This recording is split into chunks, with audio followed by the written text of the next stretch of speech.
فضيحة بإقصاء المنتخب الوطني من المنافسة صدمة. وين راه الفوتبول الجيريان؟ وين راه الفوتبول الجيريان؟ صافي بلوس دو 30 طور ابري 90 وهما حاكمين في الفوتبول. وين راه الفوتبول؟ كي ما يحكمش الفوتبول الفوتبولور، واش يحكم الفوتبول؟ يروح يبيع البيتزا، يروح يبيع واش يدير؟ هادو اللي ما لعبوش فوتبول واش يحكم؟ وعلاش؟ لاني فهمتك يا رضوان، ماشي باش تنشعني انت، رحم بابك خليني كالم وريح ترونكيل. اني فهمتك وعلاش يمشي الطريق هكذا وحنا نمشيو هكذا. بوركوا احنا خير منهم؟ قولوا لي، ربما رانا خير منهم وانا مانيش فاهم.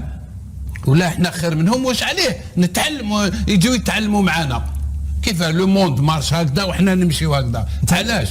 خلينا ما تقوليش ما ربما تاعك ربما تاعك باش تبيكيني. خليني نهضر برك يا رضوان، ماذا بك رحم والديك. ما نزعمش، ماشي تغيظني الحال هنا في البلاد هذا. صادر الواحد اللي مول هذيك الحاجه يكرازيوه ويجيو صحاب حط وحط. سمعت انا وديبي سمير واش قال ومعاد واش قال. يا اخي هكذا ولا اني غلط؟ قولوا لي. انا ما نعرف السيد هذا. قال لك قالوا حطوه يا اخي هكذا. وقلت من وزاره الشباب والرياضه مازالنا تسمى وزاره يحط. اسكو سا سي دي فوتبول صح؟ احباط كبير وكارثه حلت بنا بعد هذا الاقصاء المر والمر للغايه. يلزم خبره كبيره، ويلزم مستوى، يلزم تجيب واحد تحطه برك هكذايا وتعطي له مسؤوليه، تعطي له ما تقدرش تمشي. ما كان حتى مشروع، يا با بيرسبكتيف. اجواء جنائزيه، كارثه حلت بالكره الجزائريه وعلى الجميع ان يتحمل مسؤوليته. خرج المنتخب الوطني من الباب الضيق، لم يسبق له وأن فاز بأي مباراة في نهائيات كأس إفريقيا. شاهدنا لقاء على الأعصاب. كل الشعب الجزائري اليوم يقول 5 سنين بركات، 5 سنين من الإخفاقات بركات، لأننا تجاوزنا الخطوط الحمراء. الخطوات كانوا دايرين. أول حاجة ألف مبروك للمنتخب المغربي الفوز، والتأهل المره اللي فاتت اللي تأهلوا، ولكن الفوز يعني خلاهم في هذيك النمطيه ديال الانتصارات اللي عندهم 15 انتصار متتاليه. واليوم وصلوا للنقطه 21. نقطه 21 يعني ما شاء الله. يعني الفريق يعني اليوم كانت النتيجه، اليوم كانوا مركزين على النتيجه لانه شويه نقولوا ارضيه الميدان يعني عذبتهم شويه، ولكن حتى التعليمات اللي عطاوها للدركراكي هي يلعبوا الكره الطويله على حساب ارضيه الميدان. الشوط الاول كان تالق ديال بونو ما شاء الله عليه، ديما يتالق. يعني رد المنتخب المغربي خلاه في المقابله، لانه لو كان ماشي هذيك المحاوله اللي جات وجبدها من الخط، تقريبا من الخط جبدها في الشوط الاول. والزامبيين شدوا الكره بزاف في الشوط الاول، تقريبا 72 28 هما لعبوا الكره في الارض، لعبوها مليح، داروا كل شيء، كانوا واقفين في وسط الميدان. المنتخب المغربي كان يعتمد على الكره الطويله للناصيري، ولكن المحاوله الوحيده اللي جات المنتخب المغربي في الشوط الاول هي خطا من الدفاع، واستغلها وجابوا الهدف الاول يعني بضغط يعني ما شاء الله. ولكن الكره الطويله اللي زادوها في الشوط الاول شويه كانت يعني بزاف. الاظهره يعني لا الشيبي لا بالعامري تعذبوا في الشوط الاول بزاف. الشوط الثاني الدقائق الاولى من بدايه الشوط الثاني يعني كونفيرماو هدفين لصفر، كونفيرميت ولاو لعبوا اللور. ولكن سي نورمال لانهم عارفين ضغط الحراره، الرطوبه، يعني على ارضيه الميدان ما ساعدتهمش. ولكن السؤال المنتخب الزامبي يعني حط الكره في الارض، لعبوا كره جميله، جاتهم محاولات بزاف، تقريبا 5 ديال المحاولات. بونو تالق، بونو كان هو النجم المقابله.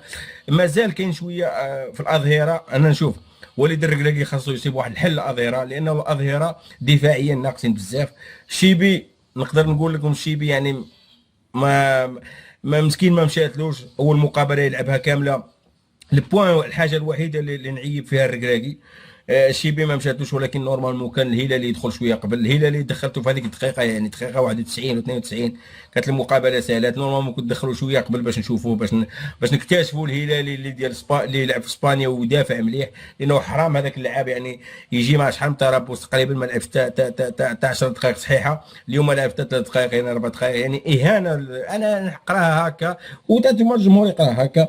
الهلالي كان نورمالمون خاصنا نشوفوه. بالعامري تعذب، خاصك تشوف بالعامري دفاعيا مع احتراماتي هجوميا يلعب، ولكن دفاعيا ناقص بزاف. يعني خاص واحد الطروا اللي يعاون المزراوي في هذيك الجهه، يكون شويه قاسح يعني دفاعيا، يكون صلب.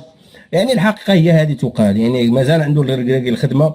خاص في اكتوبر يكون المنتخب جاهز الطرابوش الجاي يكون جاهز، سيرتو هذا الزوج هذو يعني سيرتو في دفاعيا، سيرتو يخدم على الاظهره اللي غادي يكونوا في تعويض ديال حكيمي. انا كنت باغي نشوف الهلالي ياخذ ماتش كامل اليوم. الهلالي ممكن في اكتوبر غادي تشوفوا عاود واش غادي ياخذ الماتش باش تعرفوا واش ما ياخذش.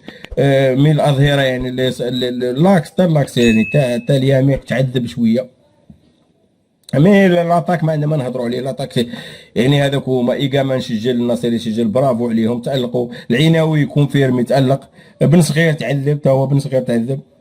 القى معلم لعاب فنان ولكن تعذب ما لقاش روحه.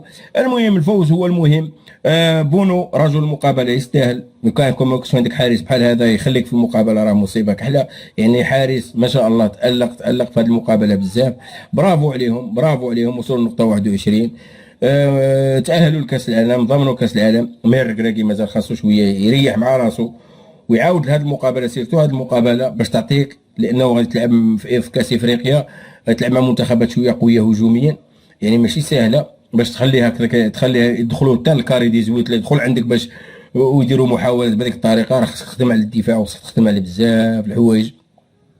ونتمناو الخير، نتمناو ان شاء الله المنتخب المغربي. انا اللي متيقن 99.99% المنتخب المغربي ان شاء الله باذن الله يجيب لا كوب دافريك، ولكن خاص الشعب المغربي، خاص الركراكي يخليهم، يعني انا يخليهم يتيقنوا بانه لا كوب تديها ماشي يعني خصك تدي ما تربح راه مش معليش، ربح ولكن تخاف تجيك صدمه واعره. انا نحسبوا لنا انتجاه 15 16 ربح حسب، ولكن لا قدر الله راه غادي شي. نتمناو الخير، نتمناو التوفيق للمنتخب المغربي. عنده لعابه كبار، من نتمناو الركراكي يركز على هاد الحوايج هادو. تعذبوا اليوم الدراري، تعذبوا الحراره، مع الحراره الرطوبه ارضيه الميدان ما ساعدتهمش. ولكن جينا نهضروا على ارضيه الميدان غادي يخرج لك واحد يقول لك وزامبيا، وحقيقه وزامبيا لعبت كره في الارض، حطت الكره في الارض، مشات ووصلت للشبكه بزاف. هذا الشيء اللي كاين. المنتخب المغربي الحمد لله فاز. إذا متابعينا الكرام، كما شفتوا ردة فعل الإعلام الجزائري بعد خسارة المنتخب الجزائري ضد المنتخب غينيا في ملعب محمد الخامس بالدار البيضاء بالمملكة المغربية. هذا الملعب اللي خلى ضجة في الإعلام الجزائري، وكذلك كيتساءل كيفاش يعني حتى ولا هذا الملعب بحال هذا الحجم الكبير، بحيث أن الملعب يعني يقدر يكون فيه أكثر من 80,000 متفرج. صراحة أرضية ملعب محمد الخامس خلت يعني صدمة للإعلام الجزائري، وكذلك خسارة المنتخب الجزائري يعني خلت الكثير من الإزعاج وكثير من الإحباط داخل الإعلام الجزائري والشعب الجزائري. إذا متابعينا الكرام، بغيتكم كاملين تكتبوا لنا أراضيكم حول خسارة المنتخب الجزائري ضد منتخب غينيا، وبغيتكم كاملين تكتبوا لنا أراضيكم أسفل الفيديو حول فوز المنتخب المغربي على زامبيا، وبغيتكم كاملين توصلوا هذا الفيديو كتر ما شاف لايك باش يطلع هذا الفيديو يشوفوه الإعلام العربي والإعلام العالمي.